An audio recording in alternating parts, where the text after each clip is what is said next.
कराची में मैट्रिक इम्तहानात में नकल माफिया सरगर्म है। किसी सेंटर में बिजली नहीं तो कोई खुलेआम दफा 144 की धज्जियां उड़ा रहा है। इंतजामिया ने अपनी नाअहली छुपाने के लिए इम्तहानी मराकज में मीडिया के दाखिले पर पाबंदी लगा दी। बिल्कुल, इसी हवाले से मजीद जानते हैं। जमजम सईद ने हमें ज्वाइन किया है। जमजम बताइएगा, हम देख रहे हैं कि मुसलसल नाअहली तो सामने आ रही थी, अब ये बात भी सामने आ चुकी है कि नाअहली छुपाने के लिए इम्तहानी मराकज में मीडिया के दाखिले पर पाबंदी लगा दी गई है। अपडेट आपको कर रहे हैं। कराची में मैट्रिक इम्तहानात में नकल माफिया सरगर्म है। किसी सेंटर में बिजली नहीं तो कोई खुलेआम दफा 144 की खिलाफ वर्जी कर रहा है। जमजम सईद से मजीद सूरत हाल जानेंगे। जमजम, अपडेट कीजिए।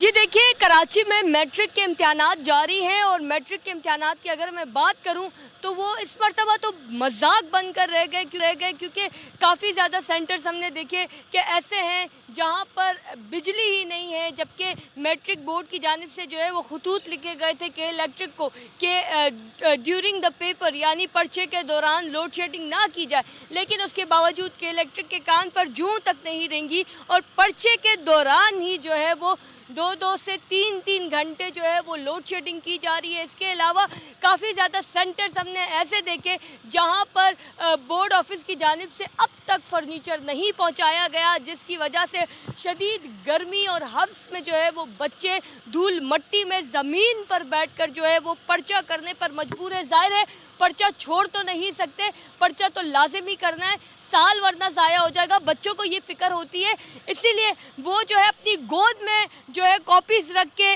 पर्चा करने पर मजबूर हो गए हैं। इसके साथ ही लोड शेडिंग और गर्मी की वजह से जो है काफ़ी ज़्यादा तालिबात ऐसी थी जिनकी तबीयत जो है वो बहुत ही ज़्यादा ख़राब हो गई थी, बेहाल हो गई थी, वो पर्चा छोड़कर जाने पर मजबूर हो गई। टीचर्स ने उन्हें कहा भी कि बेटा आप पर्चा कर ले, लेकिन तालिबात में इतनी हिम्मत ही नहीं रही, उनका शायद ब्लड प्रेशर इतना ज़्यादा लो हो गया कि वो पर्चा ही नहीं दे पाई।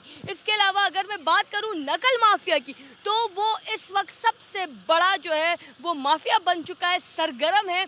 आप यकीन करें व्हाट्सएप ग्रुप तकरीबन 50 से ज़ायद बन गए हैं जिनमें जो है वो बच्चों को, तालिब इल्मों को ऐड किया जा रहा है। और अगर 9:30 बजे पर्चा शुरू होना होता है तो 8:45 या 9 बजे सादा कोई पेपर नहीं, हलशुदा पेपर जो आपके एग्ज़ाम में आना है, एग्जैक्ट वही हलशुदा पर्चा जो है वो 9 बजे ग्रुपों में बासानी दस्तयाब होता है। और इन ग्रुपों में ऐड होने के लिए बाकायदा एक रकम है, 1000, 2000, अच्छा ये ग्रुप्स पे डिपेंड करता है। अगर कोई जो है वो 8:45 बजे पर्चा हलशुदा दे देता है ग्रुप्स में तो उसकी जो कीमत है वो 2000 रुपये रखी गई है, लेकिन अगर कोई 9 या 9:05 पे हलशुदा पर्चा ग्रुप्स में देता है तो उसकी कीमत 1000 रुपये जो है वो रखी गई है। और स्टूडेंट्स नकल माफिया सरगर्म दिखाई दे रही है और नकल का सिस्टम जो है वो चलता ही जा रहा है। मैट्रिक इम्तहानात मजाक बनकर रह गए हैं। जमजम सईद हमें अपडेट कर रही थी, आपका शुक्रिया।